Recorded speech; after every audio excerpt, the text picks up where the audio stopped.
Vamos a ver qué es esto del bioma amazónico y dentro de ese bioma amazónico, la selva amazónica del Perú. Como vemos, de lo que se trata es de un área, una superficie, que es compartida por 9 entidades nacionales. Empezamos arriba con Venezuela, Colombia, Ecuador, Perú, Bolivia, Brasil. También está Guyana y Surinam y el territorio de ultramar francés, la Guyana francesa. Este es un bioma que se llama así porque es un territorio que comparte la fauna, la flora y el clima como mínimo, y eso lo convierte en la selva forestal amazónica, que es la selva forestal o el bosque forestal más grande del mundo. En este bioma amazónico hay que resaltar varias cosas. Una es que hay por lo menos 34 millones de habitantes que son poblaciones indígenas originarias que se han comportado como los guardianes de la Amazonía hasta ahora, desde hace algunos milenios. También que el tamaño total de este bioma es de aproximadamente 6.7, casi 7 millones de kilómetros cuadrados. Podemos ver que hay aproximadamente el 10% de la reserva mundial de carbono que está almacenado en forma de madera. Quisiera llamar la atención respecto de el tema de que hay más de 350 grupos de indígenas reconocidos. Entonces, tenemos una forma de ver qué es lo que hay en este bioma amazónico. En esta diapositiva vemos una foto satelital a la derecha que nos muestra cómo se ve en la parte amazónica que cubre prácticamente casi 62, 65, 2/3 partes del territorio nacional, la zona de sierra que tiene un poquito más de algo de verde y por supuesto la costa que es absolutamente desértica y las cumbres de los Andes que también tienen solo algunas coberturas de vegetación como el licho. El mapita de la izquierda nos muestra una representación de cómo se podría mirar con criterios de cuencas, que son cuencas de la costa o cuencas de la sierra, o cuencas que existen para la Amazonía. En esta filmina vemos el proceso acelerado y despiadado de lo que es la pérdida de cobertura forestal en América del Sur y por tanto también implica el bioma amazónico. Creo que tenemos que tener mucho cuidado porque de solo 17 años se ha logrado este pésimo resultado y podríamos acelerarlo más. Yo creo que en los próximos 10 o 12 años podríamos terminar con la cobertura forestal realmente útil. Este mapa nos muestra efectivamente cómo tenemos aquí a la derecha el tema de, en la parte baja, cómo la pérdida de cobertura forestal, la pérdida de bosque primario, se ve para el tema de la parte de Madre de Dios. Y luego vemos también cómo se concentra la deforestación, la pérdida de cobertura forestal en la zona de Pucallpa a la mitad del mapa y la zona de San Martín también hacia el otro lado. Este es un mapa climático que nos muestra cómo en la costa todo es absolutamente desértico, cero lluvias, entre 0 y 100 milímetros máximo por año, y además una zona de calor, ¿no? Entre 18 y 24 grados, y es un tema tropical y subtropical seco. desértico. Y luego vamos subiendo hacia la sierra y vamos teniendo las temperaturas de frío hasta frígido, y luego bajamos hacia la selva donde las temperaturas ya son de carácter subtropical, 24 27 grados centígrados, y además con lluvias que puede ser del orden de los 2.000 a 4.000 milímetros por año. Acá vemos efectivamente en el cuadro de la izquierda qué pasa con la corriente de Humboldt y las corrientes marinas en el mes de julio. Y vemos al Perú ahí abajo a la derecha, en ese cuadro de la izquierda de julio, donde la corriente de Humboldt se ve que se sigue hacia el norte, pasando incluso delante de todo el Ecuador. Estos son los meses de frío, los meses de invierno. Y en los meses de verano, a la derecha, en enero, vemos que la corriente de Humboldt termina estar cerca de la costa peruana, aproximadamente a la altura de Punta Pariñas, Piura, ¿no? Y ya a partir de ahí el calor es un calor de verano tropical. Sin embargo, es importante aclarar que la corriente de Humboldt en realidad se debe al afloramiento de aguas muy frías de la parte submarina, fácil de unas profundidades del orden de los centenas de metros, y estas son aguas que vienen de esa zona con temperaturas de entre 5 y 8 grados, de manera que esto forma parte de este enfriamiento de esta zona y que no necesariamente responde a condiciones de carácter climático, pero ahí está.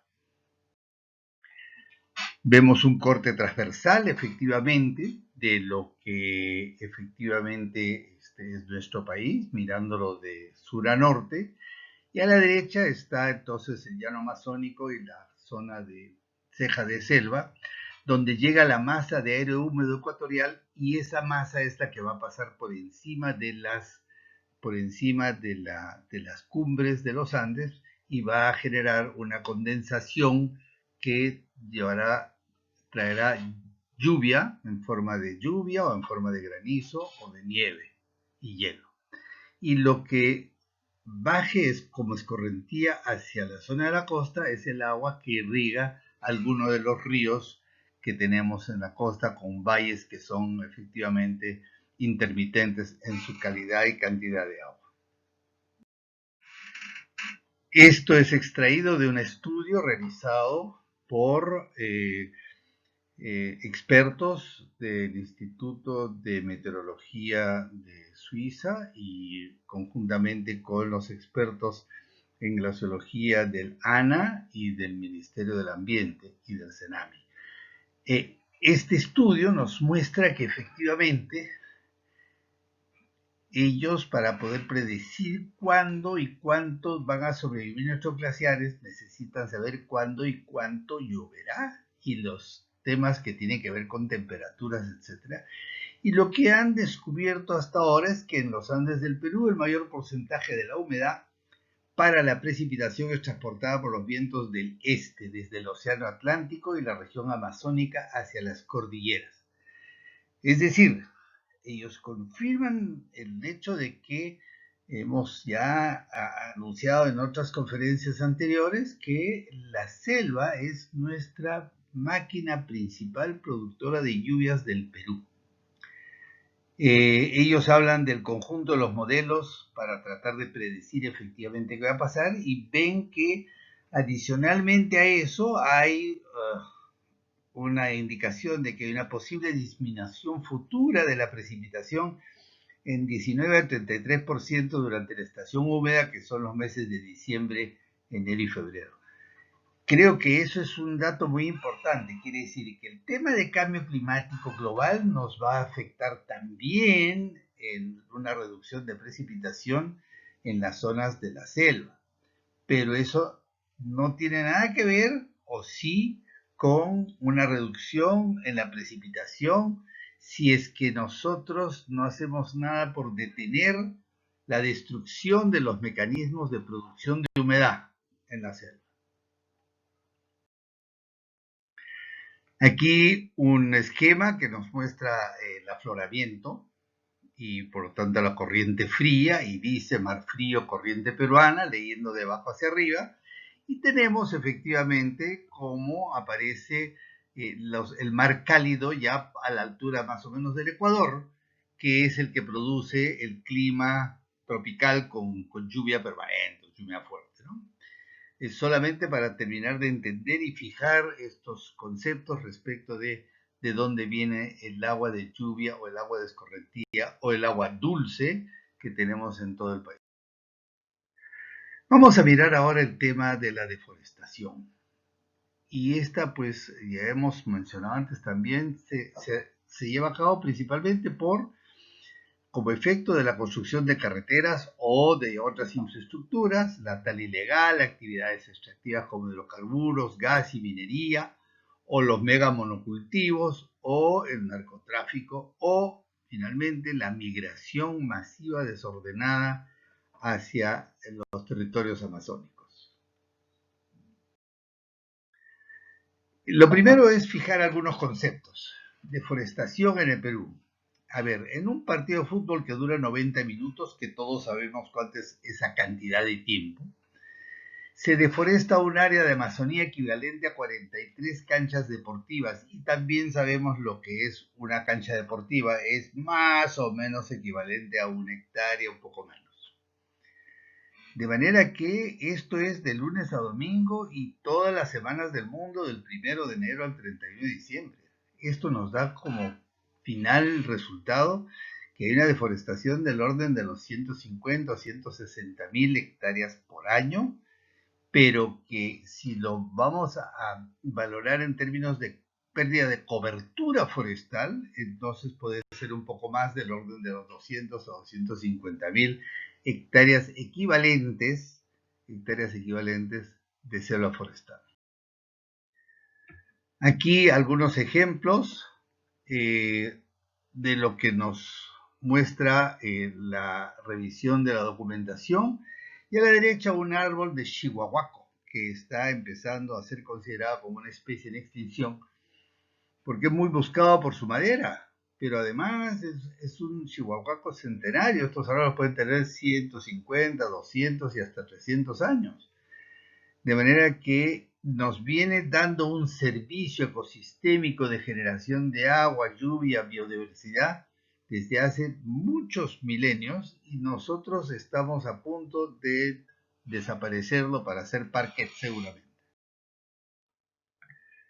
Entre los impactos de la deforestación tenemos que ver no solamente los aspectos biofísicos, sino que también con el bienestar de los pueblos indígenas originarios, con los guardianes del bosque de toda la vida. Y también tiene que ver con la sociedad global, en tanto la deforestación afecta a la seguridad del agua, la seguridad energética, alimentaria, salud, climática y de los medios de subsistencia. Por lo tanto, podemos afirmar que estos impactos de la deforestación se refieren prácticamente a la totalidad de los objetivos de desarrollo sostenible, extraído de uno de los estudios que se llevan a cabo también en el ANA. Una forma de medir la deforestación es teniendo en cuenta toda el área de la selva en que la vegetación fue completamente eliminada.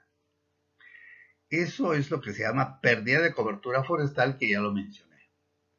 Expertos como el señor Nobre consideran que la deforestación no muestra toda la dimensión de la pérdida. Hay que incluir entonces las cifras de la degradación. El señor Nobre es un premio Nobel brasileño. Aquí una filmina que nos cuenta y dice: el bosque cuando está degradado es más vulnerable a incendios y al cambio climático. ¿Por qué? Porque se nota que hay espacio entre los árboles y cuando se prende o se incendia algo, el aire puede circular entre estos árboles y más rápidamente incendiar todo porque hay muchísima menos humedad presente también. Aquí dice que aunque no se quite la vegetación, el suelo se vuelve más frágil y seco, y ello cambia el microclima del bosque y facilita los incendios para que se propaguen más rápidamente y el suelo también se calienta. De manera que aquí la lección final es que la degradación también hace que la selva pierda su capacidad de generar parte de su propia lluvia, que es lo que a nosotros nos va a afectar más rápidamente aquí al otro lado de la montaña. Si la selva pierde su capacidad de generar su propia lluvia y aumentar la humedad que viene siendo empujada por los vientos alisios de este a oeste contra la cordillera, no tendrá suficiente capacidad de volumen para trasvasarse encima de la cordillera y por lo tanto podríamos quedarnos sin agua. Aquí una foto donde se muestra que efectivamente construcción de una carretera no se puede dejar al borde, está exactamente la foresta, sino que tiene que limpiarse a los costados y por lo tanto se convierte en una de las causas de reforestación. Una carretera que tiene 800 kilómetros y se puede llevar 250, 300 metros a cada lado de bosque, de manera que hay un proceso de deforestación intensivo. Aquí algunas filminas que nos muestran cómo quedan los bosques cuando es destruido por la tala ilegal. Está prohibido circular con madera rolliza, sin embargo, aquí se prepara, se pone, se lleva a cabo, no hay nadie, no hay ningún sistema de fiscalización. Esta destrucción de los bosques por tala ilegal es permanente. Durante toda la pandemia ha seguido el proceso sin que nadie los detenga. Y esto es lo que va quedando en lugar de bosque. En algunos casos hemos encontrado algunas referencias a que la Marina, también como la Marina es a través de la DICAPI, la autoridad de los ríos, ellos también llevan a cabo algún tipo de fiscalización respecto de estos operativos de tala ilegal, especialmente en Loreto. Aquí tenemos algunos ejemplos, como por ejemplo en la parte alta, en el pueblo de Tamchiyacu, en Amazonas, por parte de Cacao del Perú, simplemente limpian, ahí está el bosque. Miren ustedes cómo en la parte de arriba se ve un bosque totalmente talado y aparte de atrás, y así preparan sus terrenos. Ellos piensan que es más interesante para el Perú contar con los impuestos que dicen que van a pagar, mientras que la pérdida de ese bosque nos va a dejar sin agua. Yo quisiera saber si eso es un costo comparable o un beneficio comparable. Y lo mismo abajo, tenemos un ejemplo de deforestación provocada por el Grupo Romero en Alto Amazonas, disque para los temas de palma aceitera.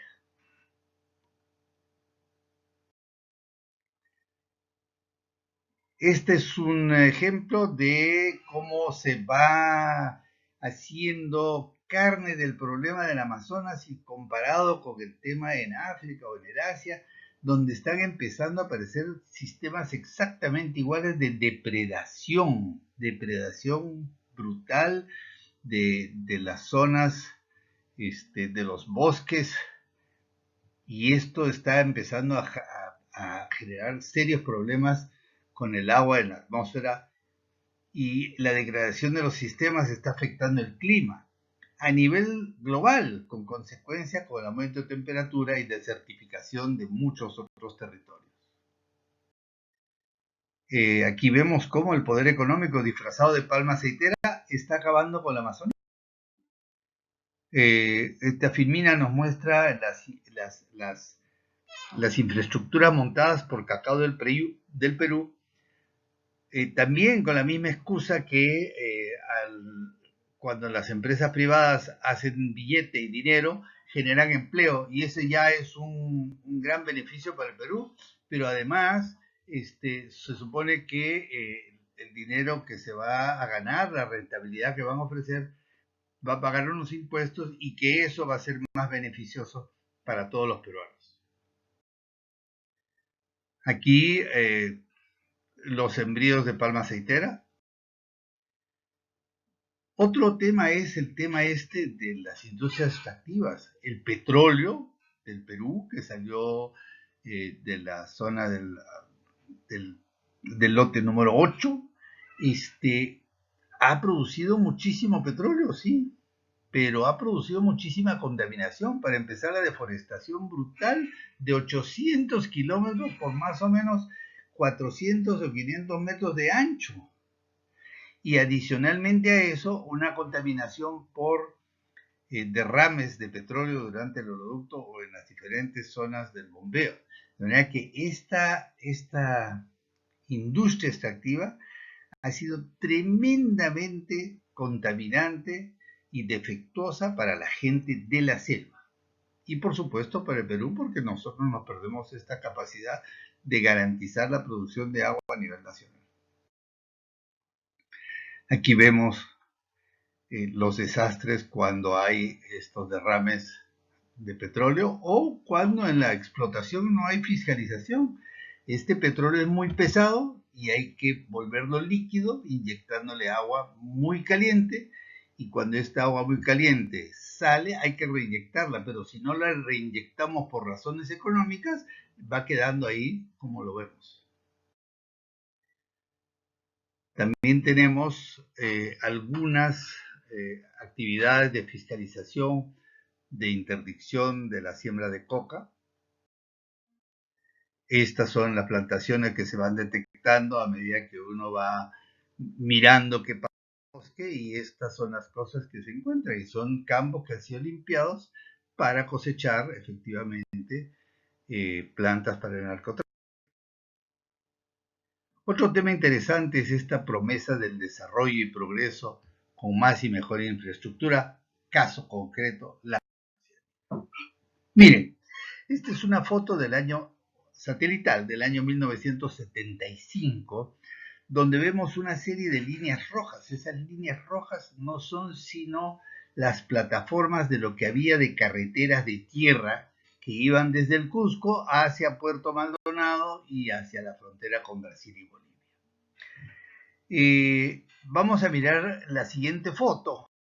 Esta foto es de 15 años después, en el año 1990, donde empezamos a ver que las franjitas rojas ahora se han vuelto más gruesas, hay muchos más puntos rojos, y eso tiene que ver con que hay mucha gente que empieza a trasladarse a través de esas carreteras y a asentarse. Por eso vemos algunos cuadraditos que son los terrenos que están siendo limpiados de vegetación. Hemos dicho que todo lo rojo no tiene vegetación, y esto es porque la gente arma su espacio donde se va a asentar y va a tener su chacrita y va a producir sus cosas, porque es gente que está migrando básicamente de la sierra.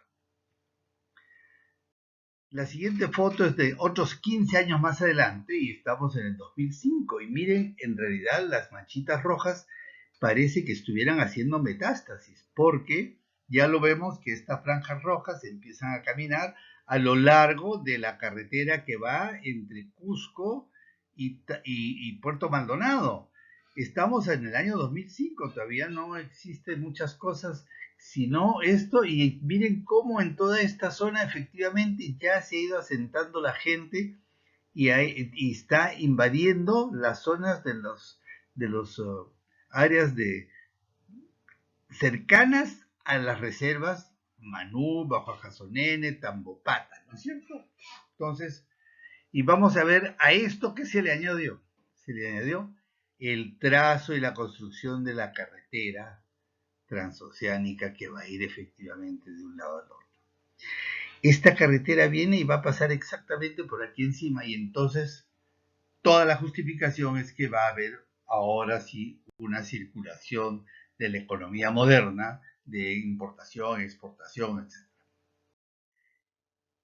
Aquí está cómo era el plano en planos. Efectivamente hay una entrada que va desde la costa por Abancay, ¿no es cierto? Nazca, Puquio, Cusco, y entra aquí, y la parte que hemos visto nosotros es la parte que está desde este lado hasta Puerto Maldonado.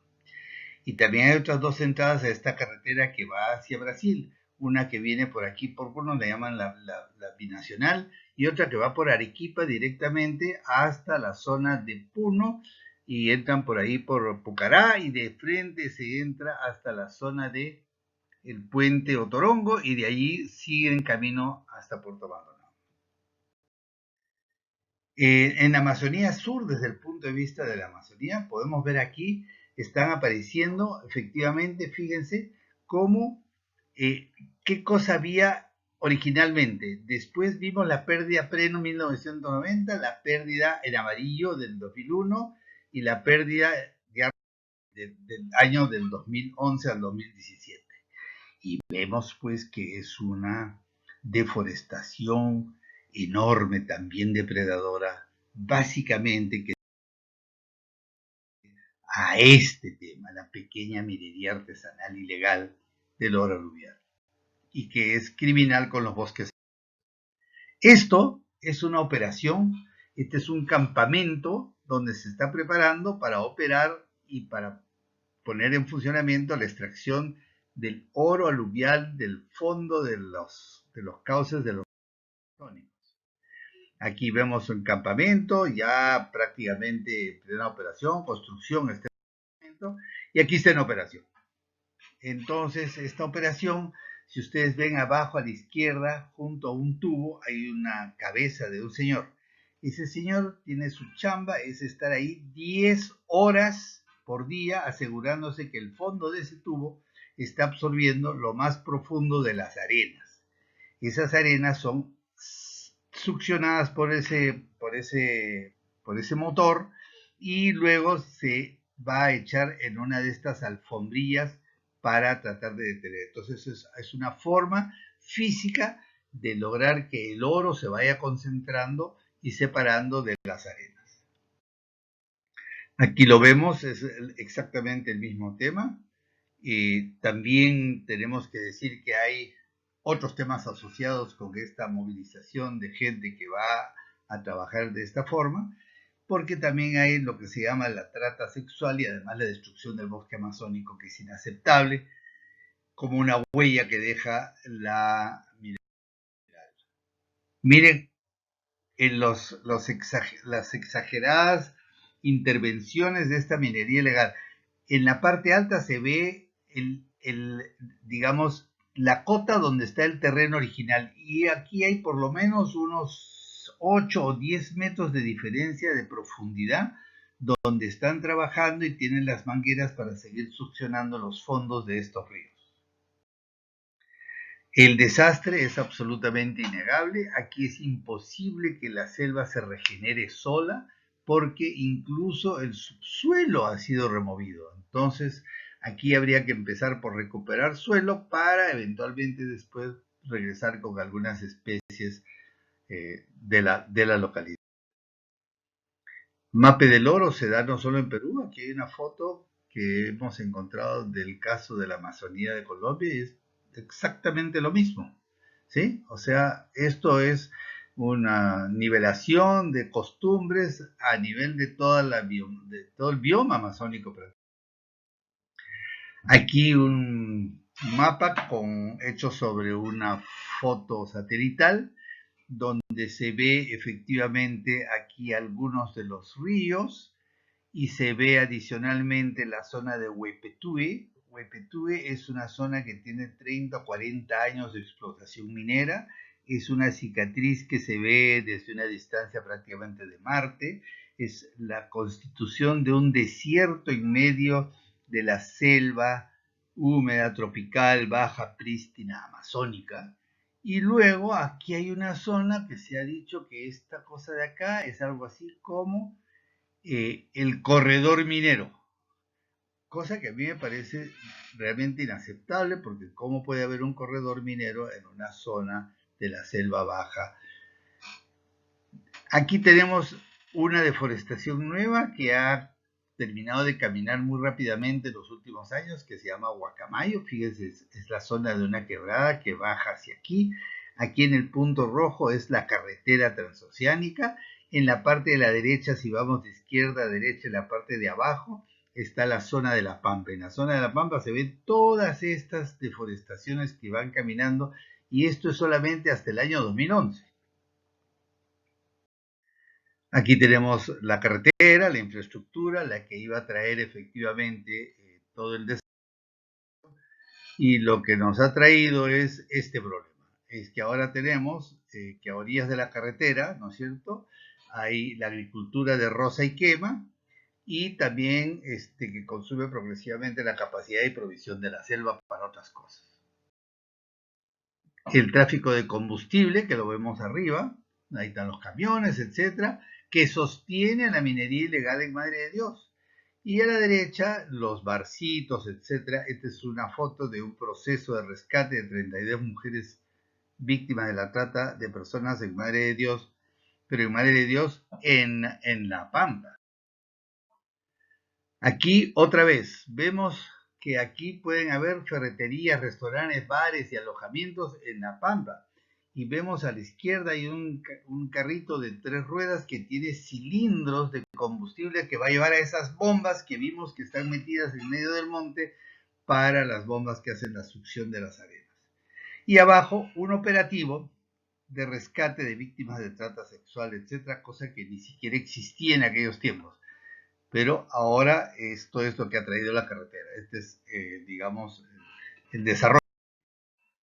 Aquí vemos cómo va quedando el panorama de la selva tropical húmeda de Madre de Dios. Y esto es exclusivamente la pequeña minería artesanal y que no debe existir y que no puede seguir funcionando como está. Aquí vemos el pueblo de Mazuco en medio de la selva a la derecha y a la izquierda la desaparición del resto de la selva donde estaba Mazuco siempre.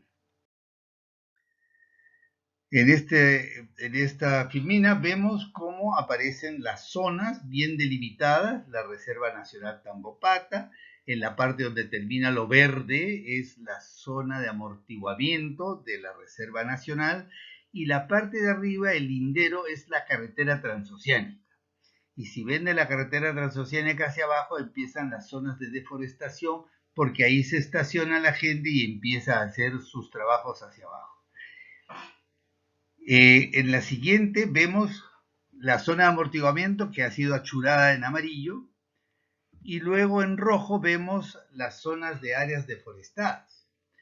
Pero quiero decirles que algunos de estos puntos rojos que están deforestados corresponden también a concesiones mineras de 2, 3, 5, 7 hectáreas que siguen siendo entregadas por el Ministerio de Energía y Minas desde Lima.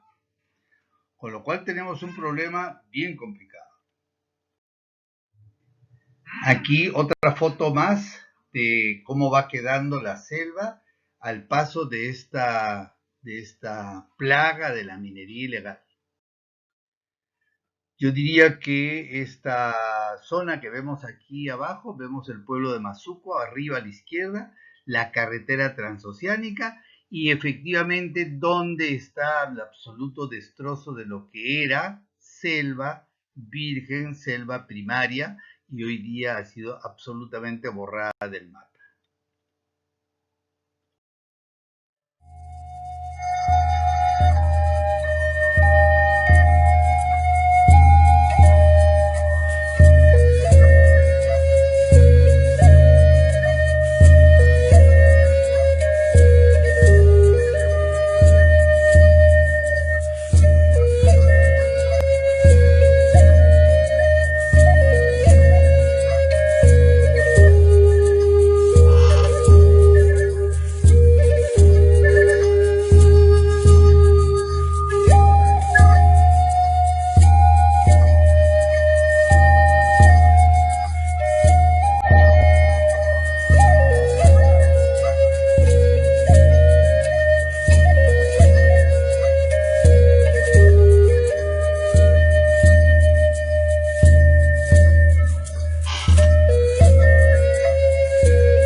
Tenemos